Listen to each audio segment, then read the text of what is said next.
Welcome back everyone. It seems like it is time for me to make another devlog.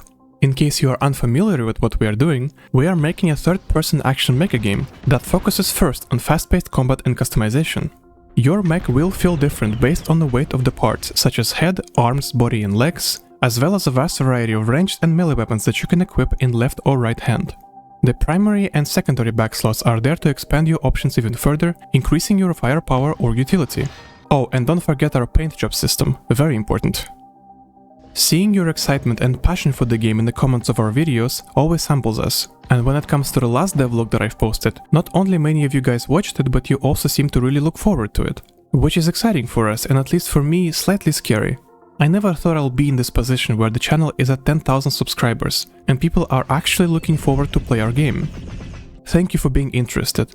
What I can say for sure is that knowing Michael, our artist, Matt, our system and encounter designer, and myself, all of us hold ourselves to a high standard when it comes to making the game inside our respective fields. I can't rest until jumping and dodging feels good, for example. Michael will make sure that visual effects or level assets fit and look good in the world. And Matt would put extra effort into, let's say, a boss that is engaging and fun to fight. After all, our goal is a fun game that brings little to no friction when it comes to player experience while also offering gameplay complexity. But enough of that. What is actually new in this update video? Well, I think you're going to really like these new weapons, new reload system for laser-based weapons, highly requested dual melee playstyle, first set of heavy parts, reworked UI as you can probably tell, and a new level that is more fleshed out than the other ones. And let us go right into it. So, remember how in the previous devlogs I mentioned that some guns you will be able to hold with both of your hands? Well, now this stat is called adaptive grip. If a weapon has adaptive grip in its properties, your mech will automatically grip it with both of your hands, allowing for a unique playstyle.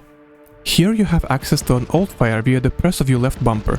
In the case of our assault rifle Springbok 03, that would be a grenade launcher attack that is normally only available during a perfect dodge window if you hold it with one hand. The bullets can now be tracked in the new enemy reticle elements. While they usually show you left and right ammo count, in the case of an adaptive grip, the left bar shows you alt ammo, while the right one shows primary ammo count. I feel like this is intuitive and simple to understand. But some guns will only function in its adaptive grip state, meaning that you cannot even equip it if your left hand is occupied. I present to you Heavy Pulse Rifle. Finding itself in the laser category, the pulse rifle is a slow but precise weapon with a long effective range and high-powered shots. The fire rate is really slow and you get the ability to charge your shots. It will take you about 2.5 seconds to fully charge it and unleash a powerful beam that hits multiple enemies on its way. But it is not what this weapon is designed around. It is made around the mode that this rifle comes with, the Assault mode. Here, your weapon fires faster and charges faster while removing your ability to move entirely. It does make you an easy target, but the damage output is totally worth it, and I find it engaging to find moments where you can go into assault mode without getting blown up, of course. What you are looking at right now is called a placeholder asset, meaning that the actual model is on the way. We are using this one to fill the space at least with something, and it is in no shape or form representative of how the actual pulse rifle will look like. Now it is important to mention why laser category matters. You see, I wanted ballistic and laser guns to feel different from each other. While the reload on ballistic guns is self-explanatory, expand your clip or press a reload button to manually reload it, laser guns have an entirely different cooling behavior. Shooting with such a weapon will always heat up your gun. While yes, you can overheat it if your meter goes below zero, it is not recommended in most cases. Overheat cooling is usually slow and takes some time before you could fire your gun again, which isn't great if you are in the middle of an intense battle. So I've made manual cooling. This way you can cool down your gun much faster, allowing you to jump back and dish some more damage. To me, this makes the laser category stand out as you maintain your gun's heat. Also remember this gun from the last video? Well, it got the same treatment, as it is a youngest cousin of a pulse rifle. Its name is LP177 Mechs, and the same cooling is present here, but with fancy animations this time. It is actually one of the first weapons you get in the game, but don't let it fool you, 2 of these little stingers will still melt your enemies. Well, that's cool and all, but our melee update is something that I'm very excited to share with you. Look at this.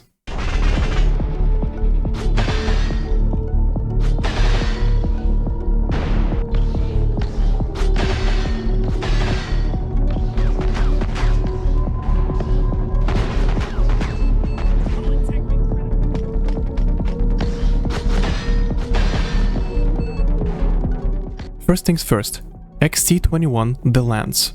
This heavy piercing weapon is our game's second melee option for you. It has thrust attacks that move you close to the enemy as it hits multiple times per swing. The swings themselves have two combo finishers. The regular follow-up input is simply another thrust with more power and additional hits.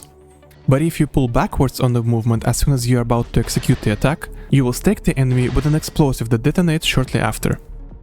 You will also shoot it out upon retaliation during perfect dodge, giving you that ranged option as well. As a lance, it sits in its own animation class, meaning that I can give it custom grip animations. For the right hand, I gave it a classic look. But for the left one, I made this custom grip where you hold it up to account for its weight. I think that would give builds that use lance as a secondary weapon a bit more character. Now yes, we also have a ballistic tower shield. This one will only be held in your left hand, something that we intend on doing for all weapons in the shield category. Its primary function is to block enemy attacks and bolster your right hand weapon, whatever that ends up being. Because upon blocking an attack just after putting the shield up, the retaliate state for your right hand will become available right away, allowing you to rely more on blocking rather than dodging, if that's your thing.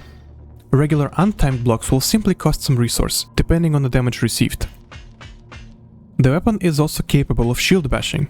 Holding the block while dodging will result in a bash. Enemies struck by the shield will receive considerable stagger and decent damage. They will also get pushed back a bit if the enemy is on the smaller side. The shield works well with pretty much any weapon, and makes your mech have a more balanced mid-range semi-defensive playstyle. I'm also loving this enforcer look that it gives you. And how can I shy away from using it together with the lance? Next up, one of the most requested features for the game in the comments of our videos, dual melee. I was hesitant to add things like that at first, since making melee weapons is much harder than ranged, since it requires good knowledge of animation, programming and visual effects. But I've decided to commit to it and made the following system. Dual wielding will function in this way. If your left hand weapon matches your right hand grip type, right hand attacks will execute a dual wielding combo. For all future hilted weapons such as axes, swords and maces, the dual wielding will look like this. This flurry of attacks will take the base damage of the left hand weapon into consideration, adding the numbers up in the middle of an attack chain. The retaliation of the right hand weapon will remain the same, and the left hand melee can still be used in its original way, allowing for one-handed combo if you so wish. The balancing of dual melee is still a work in progress, but I'm glad the system is here now, and I hope you are happy with the way it looks. And that's it for weapons. As for mech parts, this is our first heavy set, the Blast Miner. Since it is much wider than the other bodies, the arms are positioned further, giving you a more bulky look. That is what I meant in the previous devlog when I talked about different mech shapes. Putting any parts of this one onto your custom mech will surely add a considerable amount of weight, but also make your armor go up respectively. This is also his alternative helmet. Nothing else to add about this one really, but please tell us what you think about Blast Miner in the comments. When it comes to the mechs in general, some of you may have already noticed, but we reduced head size for all of our mechs. It was a decision we made one day almost out of nowhere due to one of our helmets having the wrong size upon import. But looking at the mechs with less humanoid-sized head made us all realize that they look so much more like mechs now. Naturally, we went on and reduced all of their heads. Here are the two same mechs side by side before and after size reduction. You can't unsee it anymore, can you? It is like a breath of fresh air, at least for me, to see them resemble mechs way more. We have also outlined a bunch of new levels, one of which we feel good about sharing with you. This is a facility called Tyranno 4. It belongs to one of the major corporations of the game, which for now have a placeholder named the Spacers. It is an organization that is all about building equipment and tools that belong in space and low atmosphere. They take pride in their work while using advanced tools and technology. But maybe once you peel off the performative curtain, you could see the cracks of their ideology, beliefs and methods. Here's the mission briefing, voiced by an actor friend of ours, Jacob. You're at the Tyranno 4 facility. Your main objective is to destroy an unstable reactor before it's too late. It is equipped with defensive measures, so don't expect it to be a pushover. The place is also a free-for-all for anyone who got the same contract, so watch out for other cleaners. They are amateurs, so getting rid of them shouldn't be a problem. Good luck! This level works as a tutorial for the player, teaching you basic mechanics such as boosting, jumping, shooting and dodging. Its level design is somewhat unique, since a tutorial is there to teach you mechanics through a somewhat guided path, and it is quite different to another, much more open level of ours that you already saw before. In the facility, the reactor your operator mentioned is a boss at the end of the level, but it is in such an early state that we cannot show it just yet. The whole level in fact is in an early stage, despite what you see already. We still need many mandatory, minor and miscellaneous assets to sell the scale of the environment and fill it with intrigue, lights and themes. But the base is here and it's already a huge step forward. The last change I want to mention is our third UI rework. The most important elements are made bigger and pushed closer to the center. The sidebars are dedicated mostly to your guns and core abilities. Left side UI element shows your left hand magazine ammo, or your current heat if you're using an energy weapon, secondary core resource, your health and the amount of repair kits left. The right one shows your right hand mag, primary core resource, and tells you if you are in a locked on mode or not. Below each element rests a text box, telling you what kind of weapon you have equipped in your hands. This looks a lot cleaner to me, but please offer your feedback about our user interface if you have any. And so we come to the end of our 5th devlog. I would also like to mention that we added a score screen at the end of each mission, showing you how well you did and assigning you a rank based on your performance. A friend of Matt's, Crystal, did some voiceover for your mech computer, and this is how it sounds like. Armor at 50%, no repair cells remaining. You will now accelerate when boosting down a slope, and mission panels are added to its respective selection in the hub menu.